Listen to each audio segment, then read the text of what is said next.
Lesson 20. Reading. Language. Only man has the power of speech, and all men have it. Although some kind of communication by sounds does take place among animals and birds, it is not language. And on the other hand, there are no people on earth whose language is not fully developed. Even the most primitive cultures possess complex languages. Language is one of the most important possessions of the human race. It makes possible the exchange of ideas between men and also the transmission of ideas from father to son. Throughout history, people have been interested in knowing how language first began, but no one knows exactly where or how this happened. However, we do know a lot about languages, the languages of today, and also the languages of earlier times. There are probably about 3,000 languages in the world today. Chinese is the language with the most speakers. English, Hindi, Urdu, Russian, and Spanish are also spoken by many millions of people.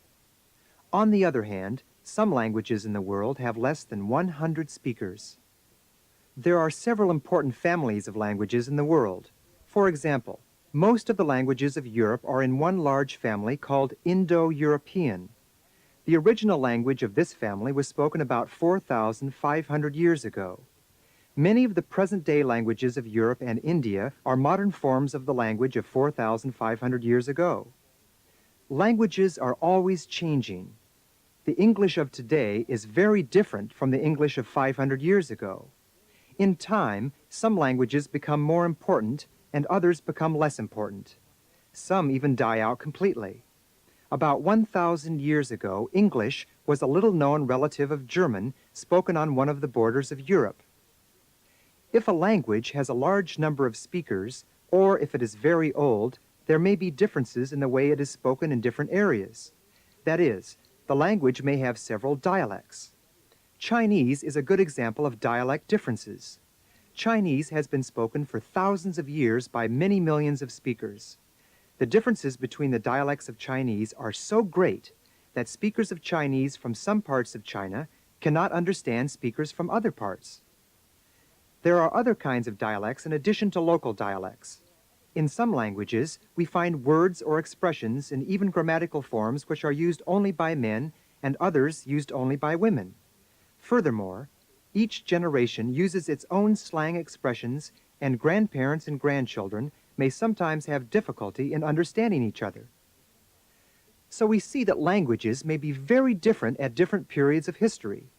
And even at one particular point in time, a language may have numerous dialects based on the geographical location, the education, the sex, or the age of the speakers of the language.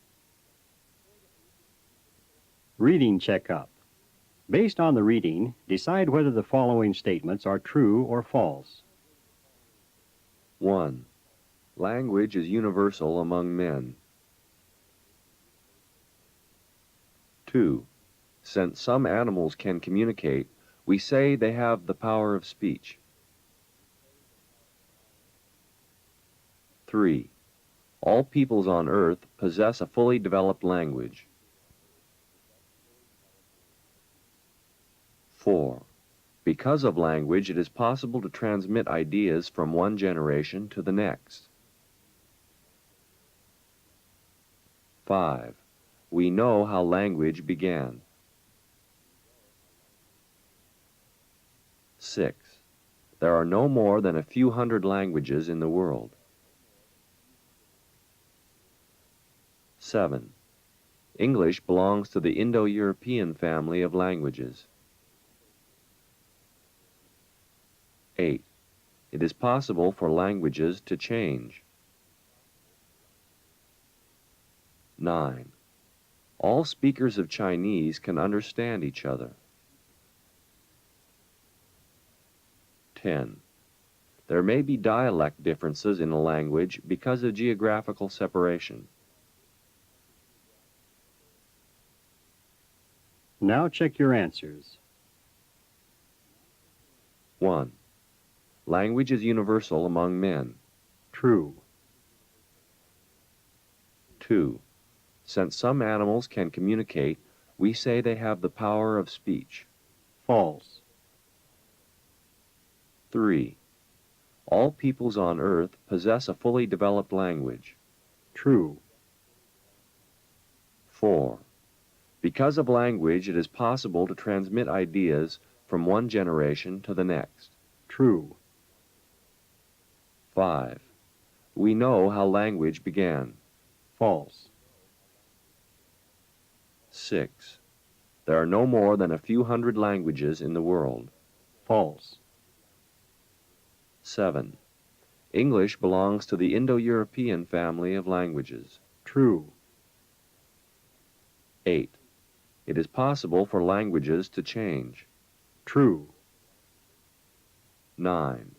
All speakers of Chinese can understand each other. False. 10. There may be dialect differences in a language because of geographical separation. True. Written assignment. Write a paper on some aspect of language in your country. Your paper may be on any subject: history of your language, local dialect differences, differences between men's and women's speech, slang expressions, borrowings from other languages, etc.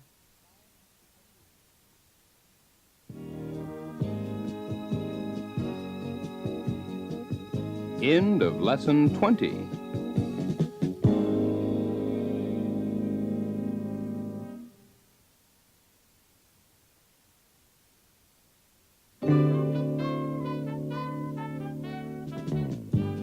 The new intensive course in English, Advanced Part 1. Lesson 21. Topics for discussion. 1.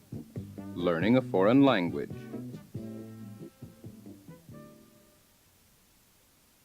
Today, more people than ever before are learning a foreign language.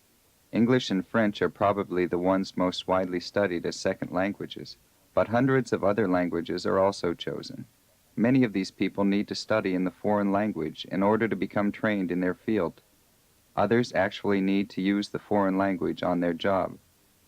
The growing importance is seen in the fact that more and more teachers, publishers, and linguists are occupied in the fields of classroom instruction, materials preparation, and research specifically for learning a foreign language.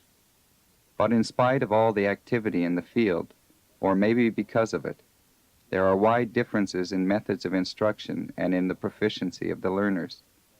In the conflicting opinions about the best way to teach, there is the danger of throwing out the good with the bad in the rival methods. What is the best way to learn a language? Discuss some of the problems in learning a second language. What are the opinions of some teachers and linguists about the best way to do it? What methods are used in your country for teaching English? Do you think they can be improved? The accompanying tape recording for this lesson contains a discussion on learning a foreign language. Listen to the tape to get additional ideas that you can use in the class discussion.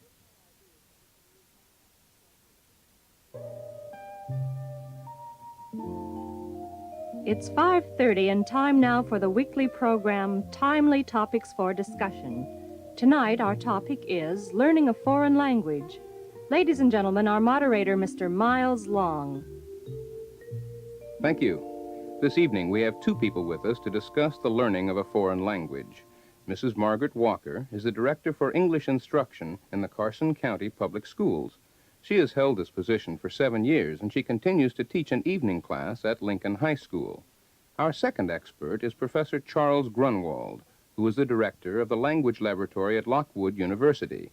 He himself has native speaker ability in both German and English, in addition to knowing French, Arabic, and Hungarian. Professor Grunwald, can you start things off by explaining some of the major differences in foreign language teaching? Yes. I think we can understand this best by looking at it historically. For many years, students studied foreign languages by memorizing vocabulary, learning paradigms and grammar rules, and then translating sentences and texts. Excuse me, Professor Grunwald. I'm not sure all our listeners will know what a paradigm is. Can you give us an example? Yes, of course. One example of a paradigm is the conjugation of a verb, such as the present tense of the verb be. I am, you are, he, she, it is, we are, you are, They are. Oh, yes, that does sound familiar. I've conjugated a lot of verbs in my lifetime, but excuse me for interrupting you. Please continue. Well, it was found that these students who studied this way, although they knew a lot about the foreign language, could not use it. How could they be expected to, when they had seldom heard the language spoken, and then only as a reading exercise or an illustration of a grammar point? Then there were other teachers who went to the opposite extreme. They let the student speak it right away, correcting him but not explaining any grammar in the native language. The student had to figure out the meaning by pictures, gestures, and guessing. Yes, I had a course like that once. I think it was called the direct method at the time. Yes, that's right. Then we come to the 1930s, and an emphasis on the spoken language. Advances in linguistic science showed better ways to describe grammatical structures and emphasized their importance in learning a language.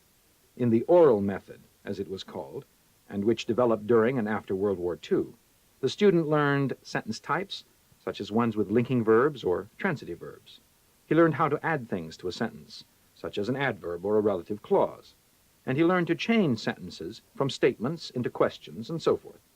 At the present time, there is criticism that in this method, the student doesn't always understand the sentences he is making, and he isn't taught the right time to use the sentences, if indeed they are usable at all. Could you give us an example of a sentence that might be taught but is not usable at all? Well, I said might not be usable. If we think hard enough, we can imagine an occasion to use almost anything. Here's an example. This is a substitution exercise. The student substitutes the cued word. He painted the house blue. Floor. He painted the floor blue. Bookcase. He painted the bookcase blue. Air conditioner. He painted the air conditioner blue. That last sentence is certainly grammatically correct, but we don't usually paint air conditioners. So why have the students say it? That type of thing is defended, of course, by saying that when learning a sentence pattern, it's not so important whether a sentence means anything or not.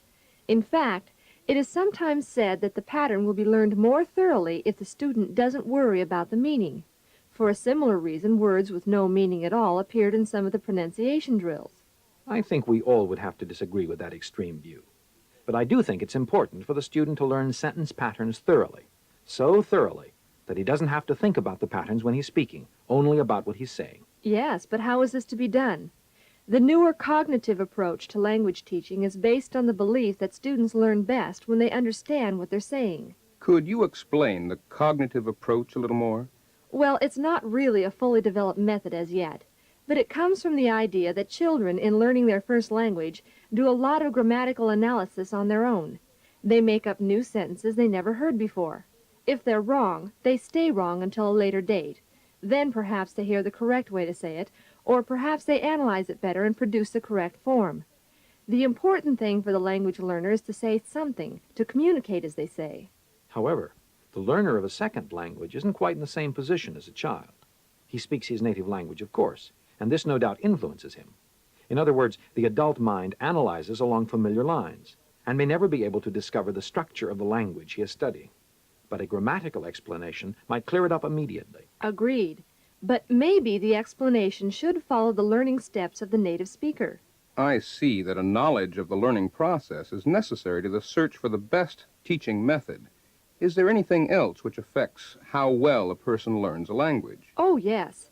I'd say that motivation is important. Someone who wants to learn, who needs to learn, will learn much easier. And it doesn't matter much what teaching method is used or how good the grammatical explanations are. That's very true. People did learn languages even by the translation method of old. Not the spoken language, perhaps. And there are always people who become fluent without attending a class or reading a book. Their speech is full of mistakes, of course. But I wonder whether grammatical explanations would help them anyway. That brings up another thing. People learn differently. Some people don't get anything out of grammar rules. Others need them. Some people do well in classes where the language is used freely, without drilling. Others feel the need for such things as pronunciation drills and grammar exercises. Some people don't like a textbook when learning to speak. Others are lost without something to look at while they learn. Could you tell us what is being done at present to improve foreign language instruction? I mean, in the classroom itself, are there any changes going on? Perhaps Professor Grunwald could speak in terms of the language laboratory. The language laboratory has seen good times and bad times. At first we expected too much of it. We saw it taking the place of a teacher. In the laboratory, the student can listen to his lesson on a tape, and he can repeat things or answer questions. The tape can give the correct answer, and the student can compare his answer with the tape's answer. However, only a teacher can tell him if his response is satisfactory or not. Students often do not hear their mistakes. A teacher can help a student correct a mistake. A tape recorder cannot. And finally, a student gets tired of a tape much sooner than of a teacher. For a good language laboratory program, there must be a close connection between the classroom lesson and the lab lesson. Yes, and the lessons in both lab and classroom must be as interesting as possible. They must give the student some satisfaction that he is actually communicating and not just doing a mechanical exercise. I think we have always realized that. If some teachers have emphasized the exercises too much, maybe it's because they thought the student had to be exercise perfect before he could communicate. But this is not necessarily true. I'm afraid our time is up. Tonight's discussion seems to bear out the saying that there's more than one way to skin a cat. But that doesn't excuse us from trying to improve our methods. It will only be through a better knowledge of how we learn, of psychology, and grammar itself that we can improve. I wish to thank our two guests, Mrs. Walker and Professor Grunwald, for being with us today. This is Miles Long wishing you a very pleasant evening.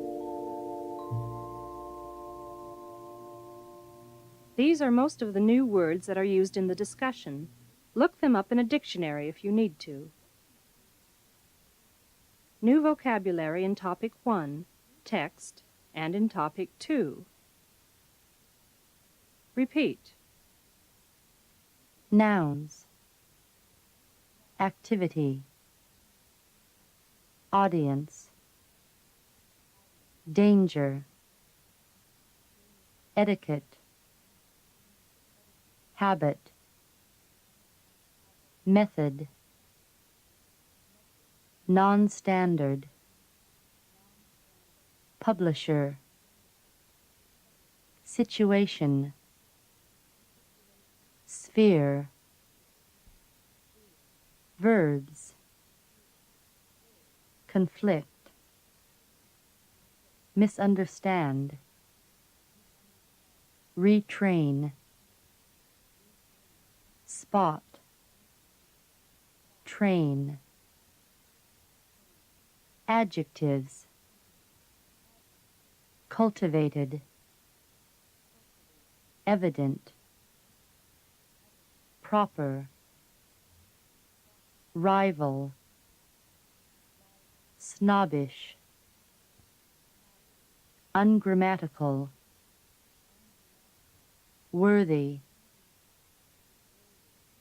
Adverbs. Specifically. Expressions. A mile off.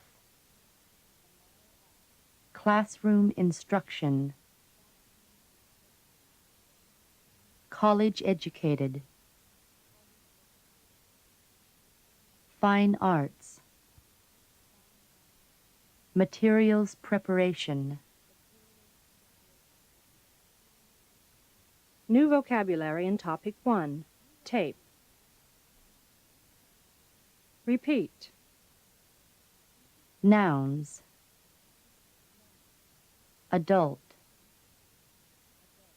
Analysis. Criticism. Extreme. Gesture. Knowledge. Paradigm. Pattern. Psychology. Structure. Text. Verbs. Analyze. Bear out. Compare. Conjugate. Correct. Describe. Emphasize. Improve.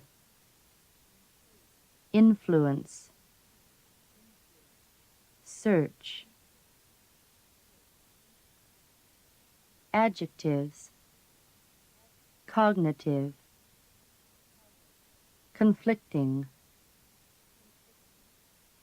grammatical, linguistic, mechanical, adverbs, grammatically, historically, Noun compounds. Grammar exercise. Grammar point. Grammar rule. Linking verb. Pronunciation drill. Reading exercise. Sentence pattern. Substitution exercise. Teaching method. Translation method. Expressions. Along familiar lines. Bring up. Exercise perfect. In terms of. More than one way to skin a cat. Relative clause. Target language. Transitive verb. 2. Styles of language. Read this selection and then discuss it. Good and bad English. We can spot good training a mile off. It is evident in the way a person dresses, the way he acts, the things he chooses, his habits of speech. Any of these can be changed, of course. We can teach proper etiquette, cultivate appreciation of the fine arts, and even a person's speech can be retrained, though that is the hardest of all. From the linguistic point of view, of course, there are no good and bad forms in a language. There are just different forms used by different people at different times. From this point of view, such targets of criticism as, he don't come from Portugal, or them boxes, bring them boxes here, will you, are not ungrammatical. They are the acceptable way of speech in their own sphere. In the wrong place, the forms he doesn't and those boxes could mark someone as being snobbish or could cause a misunderstanding. And we don't need to go to the farm or factory for examples of it. The pronunciation tomato for tomato can receive a cool reception from college-educated people. While it is true that some linguistic forms are no more worthy to be called good than others which are called bad, it is a fact that some do get that evaluation. And that fact must be considered when we are deciding what we want our students or our children to learn. It will be most useful for them if they produce the standard and learn the non-standard and the slang only for recognition. Good usage can usually be recognized as such, and when the opinion of experts is agreed, we should follow it. Of course, the situation is always changing. We have to realize that what is too informal or below standard today might be the standard level in the future, but this should not make us forget all standards. Questions. 1. Does a linguistic viewpoint say that people do not set standards of good and bad usage in language?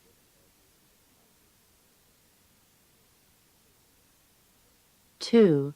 Do they say that non-standard forms of language are less logical or less grammatical than the standard? 3. Do you think they are less logical or less grammatical? 4. What are the non-standard forms in these sentences? A. Rodney swam to the boat. B. I can't go now. I got a lot of work to do. C. Bill isn't going to take nobody to the show. D. Where did this here sweater come from? 5. What are some non-standard forms in your own language?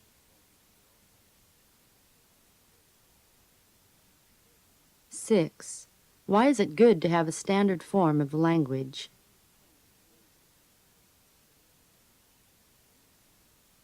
7.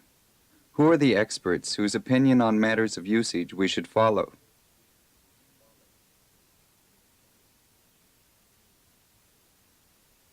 3. Additional topics for discussion. Discuss these topics with someone else. Answer the questions in the course of your discussion and bring up any other pertinent points. 1. Discuss the role of an international language. What are the international languages in the world today? How did they get to be international languages? Which international language is most used in your country? For what purposes is an international language used? Does everyone need to know an international language? 2. Discuss the language situation in your country. Is there a difficult language problem in your country? What is your country's dominant language, i.e., national language? Do the minority groups have to learn the national language? Are the minorities immigrant groups or indigenous groups? Does every country have its own language? 3. Discuss the importance of learning to read and write. Is reading more important for some people than others? What handicaps do people have who don't read and write? Where is illiteracy a problem today? Why does it take Chinese children longer to learn to read than French children? Have things like television and computers lessened the need to learn to read? 4. Discuss the difference between British and American English. Are the differences a serious obstacle to understanding? Is British English purer than American English? What's the American form of these British varieties? Spelling, color, pronunciation, lieutenant, vocabulary, lorry, grammar. Has she a brother in the Navy? What do the British think of American English?